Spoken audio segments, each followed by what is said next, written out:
Starmer's team has asked Labour MPs to remove names from the rebel amendment that could bring down the welfare bill. I'm going to read into this more from Sky News, you guys. Let's go.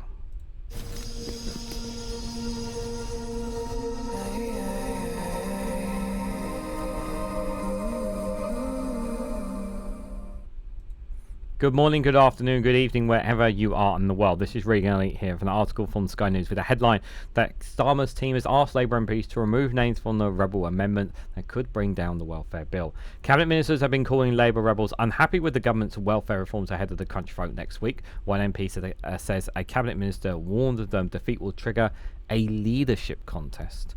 Guys, while you're here, make sure you hit the like button and share it across social media so others are notified of this video. The very possibility that there could be I don't think so. That sounds more scaremongering more than anything.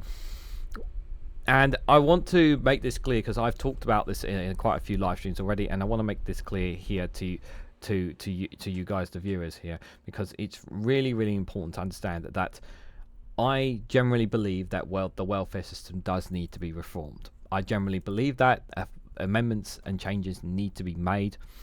However, the system that we currently have is just not doable. I think it's far too harsh. I think it's way too cruel. And if you look at the majority of statistics and numbers out there, there's the vast majority of people out there need these entitlements in order to live, in order to have a decent life. Now, there is a percentage of them, a small percentage of them, that are not doing anything with their lives and are just sitting at home playing video games. I can agree, and those people who are doing that, they should be pushed and encouraged into work. But the vast majority of people that are either working or claiming entitlements and working at the same time. Now, the system itself, right, is going to be, they're going to make huge changes to this, and in particular, it is the changes to PIP is the biggest issue that I have. Now, I want to show you this other piece here of this explainer, and I'm going to put a link for both these articles in the description, but the other one was the one we're going to be reading, but I just wanted you to read this here. So, what is Keir Starmer's welfare bill, and why is he facing a major Labour rebellion over it? So, I want to just take you right down here to understand. So, in the amendment to this bit here, in the amendment, MPs who represent a broad spectrum of opinions of the parties call for delays to assess the impact of cuts to personal independent payment, one of the main types of benefits for those living with long-term health conditions or disabilities. They also cite the government's own figures showing that 250,000 people, including 50,000 children, okay, are you paying attention, before you start claiming too many people on benefits, could be pushed into poverty as a result. This is the government's own impact assessment, all right? Ministers are discussing the prospect of further concessions to win over the growing list of Labour MPs poised to rebel against the planned welfare crunch fight. So, what are the changes? So, I want to just share some of the changes here. The biggest shake-up to the system involves changes to PIP. Money given to people, including some who are in work and who have extra care, needs, and mobility as a result of disability. Now, it's also important, again, to stress for those, when you say, oh, well, if they're already in work, then they don't need to claim in benefits. There are cases where if it wasn't for the PIP, for the entitlements, they wouldn't be working. So you take that money away, you take them. That's one less person in a job. There is also circumstances, obviously, where they won't be working at all as a result of this. There will be people who don't earn enough money. Essentially, is the word. I was trying to find the right words to put it.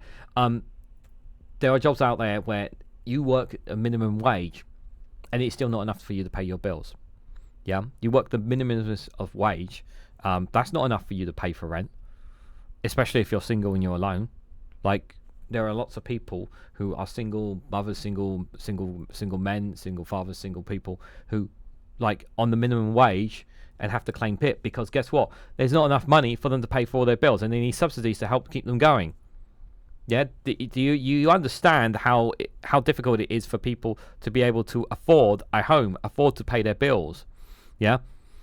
This is the problem. This is one of the crux of the problems of tying it into the cost of living crisis. When bills cost so much, and yet the minimum of wage is not enough to sustain, is not a sustainable income for somebody, because then they end up living with their parents, or they live in, or even with a couple, they still struggle to make ends meet. So that's really important context that people need to add on that there. People who claim are awarded points depending on their ability to do certain activities, such as washing and preparing food, and this influence how much they will receive. And they're going to make this more difficult.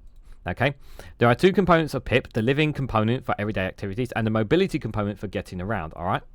From November 2026, people will need to score a minimum of 4 points in at least one activity to qualify for daily element of PIP, instead of fewer points spread across the range of the task. The standard rate for the living component for PIP starts at £73.90 a week for the living component, while a higher rate is set at £110.40 per week. Even with this, it's very difficult to be able to pay off your bills, yeah? But some people, it's life or death, yeah, for some of these people, yeah? Currently, a standard rate given for people scores between 8 and 11 points overall, while the enhanced rate applies to 12 points. These changes to PIP will not affect the mobility component. It's estimated that the government's package would lead to 800,000 fewer people being eligible for PIP. So you understand that there a better understanding, hopefully, of the situation when it goes to it. Yeah, we're talking about a lot of people who are going to be basically are going to end up going straight into poverty. Now, the Treasury Secretary Darren Jones has argued, and as many ministers have argued, that what the impact assessment is not taking into consideration when they're talking about the amount of people that could go into poverty is how many people of them are going to go into work. Now, there's no guarantee that those people that are going, the numbers that the impact assessment, the government's own impact assessment has said, there is no guarantee that those people are going to go into work. So what's going to happen to them? Well, those people are going to end up homelessness. They're going to be out on the street because they will not be able to claim. And this is the problem. The problem is that we, instead of trying to help people, we're looking to throw them out on the street because they can't work, because they won't work. The job centre, the centre of the centre, and those that many of the, and I've listened to countless stories, countless people who are subscribers on mine, countless people who shared stories across other YouTubers and mainstream media and commentators and interviews and whatnot. The vast majority of them say that when they go in and they're trying to claim entitlements and benefits, whether it's people with disabilities or not disabilities, whether it's a mental health condition, or whether it's just they need to claim some money just so they can keep going until they can find themselves a suitable job. The people behind the desk, the people on those phones, they are terrible at their job. They are the absolute terrible at their job. Almost 95% of stories that I hear, they are incredibly cruel and demeanor to people in that situation, and it is just damn right shameful that they have to go, that they are made to feel like shit. It really is not right. It's not right in any way, shape or form, excuse me, that they are treated in such way. And the compassion and the humanity is being taken out of all of this. You know, we should be trying to help people as much as we possibly can. You know, the government, the whole point of having a government, guys, yeah, for those who obviously don't understand how government works, right? We have a government, the intention is to look after its people. Yeah, rich or poor, the government is supposed to be there for you. There for you if you need it. Because not everyone can stand on their own 2 feet. Not everyone can do a 9-to-5 job. Not everyone can be rich and successful. Everybody is different in some sort of way. And rather than taxing the wealthiest in society, where they can pay a little bit more and they can still have the same lifestyles they have, we're targeting the poorest people in society. Now, why do you think that's okay? Because I sure as hell don't think it's okay. So cabinet ministers have been asking that Labour MPs to take their names off a rebel amendment that the government's controversial welfare bill, Sky News can reveal. In an attempt to quell the mounting rebellion of more than 100 MPs across all wings of the party, cabinet ministers were instructed to ring around the signatories of the amendment in a bid to get them back to the welfare cuts ahead of the planned vote next Tuesday.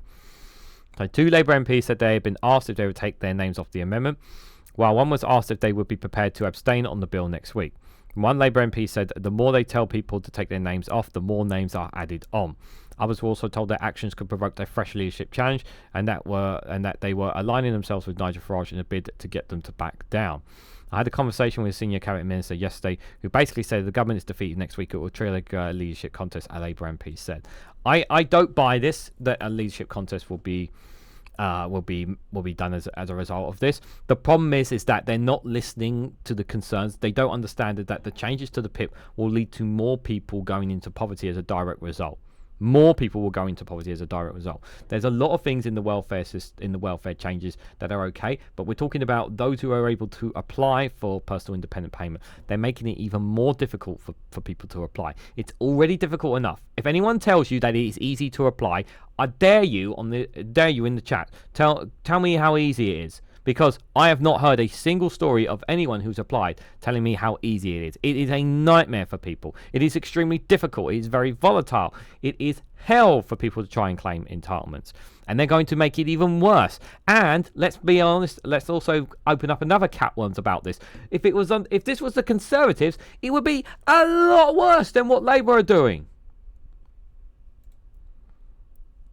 They should stop playing about with people's lives.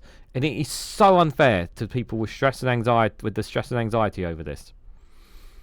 Quite, I can see how this might be the case, but I would argue that if that's where it ends up because the government have allowed that to happen, the ball is very much in their court. By and large, the rebels do not want this to be about leadership. We just want the government to listen. And this is the problem. The government are not listening on this.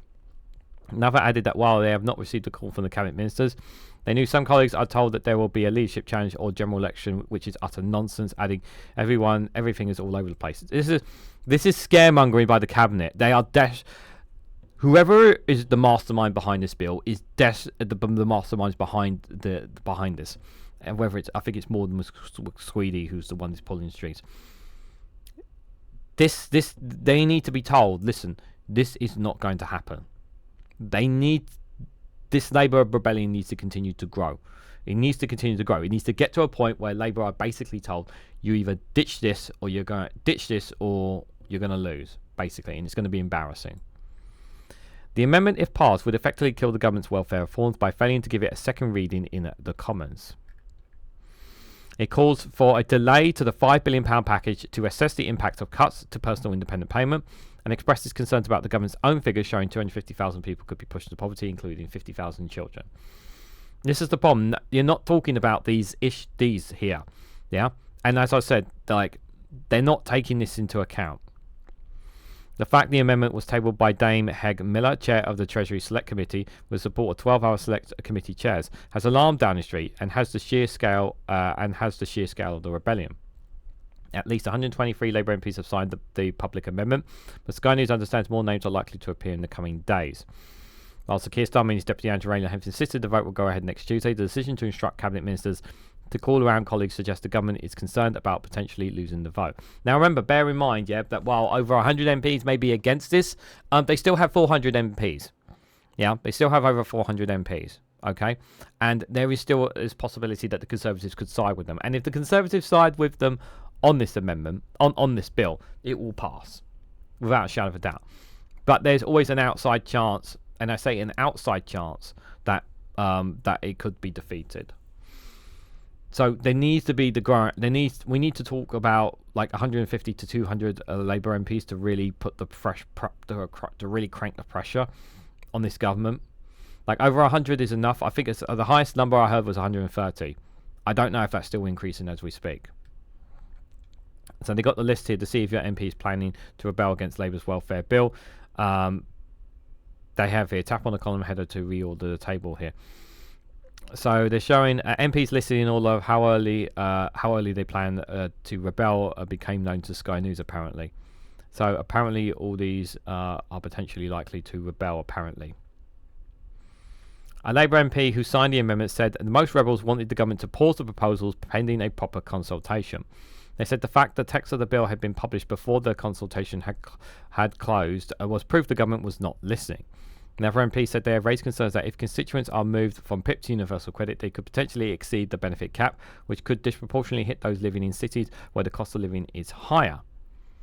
I can't look at my constituents and say I'm confident this won't negatively affect them, they said. The MP also criticised the government's approach on keeping MPs on side, saying it failed to make the case for reform consistently. The engagement stopped after the initial flurry of bad press. Now there's a small amount of activity before the vote. Ministers need to be out there. The PM needs to be out there. Despite the growing rebellion, the Prime Minister has indicated he is not willing to offer concessions on the government's welfare plan. Asked by reporters at the NATO summit in the Netherlands if he was willing to make changes to the bill, Keir Starmer said we've got to make the reforms to our system. It isn't working as it is. doesn't work as it stands for people who desperately need help getting into work and people who need protection. It is broken. I agree it is, but if you're not willing to hold it off and listen to the rebellion about this, you are running this risk. We were elected to change that which is broken, and that's what we will do, and that's why we will press ahead with reforms. Speaking to Sky News, Armed Forces Minister Luke Pollard accepted rebels were not doing this to cause trouble or be argumentative, but instead it's because they have a genuine, heartfelt concern about some of the impacts. This is it. It's not a case of they're unhappy with that Keir Starmer and they want to overthrow the government. That's not what it is. It's about the actual changes in this welfare bill that are actually detrimental to the lives of people. That's the key thing here, guys. That's the key thing. It's about the lives that are going to be deeply affected. 50,000 children, 250,000 people, huge amounts of people are going to be thrown into poverty, and this government has literally said that that they want to abolish homelessness by the end of this parliament. Yeah, do you think they're gonna achieve that by pushing more people off benefits? And remember, I cannot stress this enough. Yeah, not everyone can go back to work. Not everyone can simply go and stack shelves or do A, B, and C. Some people have disabilities where they cannot do it. They cannot physically do a job. There are some cases where some people can, and of course, we want to do everything we can to encourage people into job in the best way possible. But it has to be in a humane way. I cannot stress this enough. Yeah, we have to do it in a humane way, and this is one of my biggest problems I have about people is that they don't look at the humanity of this. Yeah, every case, every person who is on PIPs right now should be a case by case basis, and should not just be assuming that they are just somebody who's scoundering that doesn't want to work. No, their case should be looked at. They should be heard, and we should be listening to why they're in this situation. When was the last time they've been in a job? Why they haven't been in a job? Okay, what's their situation? Break down the situation and see what we can do to help them into work. If we can help them into work, disability or not a disability, should be looking at all options. What we should not be doing is pulling the plug under them just because we want to try and cut the welfare bill. And I'm here to tell you that welfare bill is only going to go up. It's going to go up, even if they pull the plug and more people end up homelessness as a direct result of this. More people will apply. That's just inevitable. You cannot stop this bill going up. Okay, you can't stop the welfare bill going up. It's going to be going up one way or another, and the government is just going to have to compensate for it. But what do you guys think? Let me know what you guys think about the welfare bill. What do you guys make about this rebellion? Do you actually think there's generally going to be a leadership contest if he loses this? Let me know your thoughts and more about all of this down in the comment section below. Now, if you found this video interesting and informative, hit that like button, share it across social media, subscribe if you haven't already. Check out Rumble and Patreon for exclusive content. And if you want to find support me and the work that I do here, you can click the join button down below to become a YouTube member for as little as 99p. So thank you all so much for watching, and I hope to catch you all very, very soon.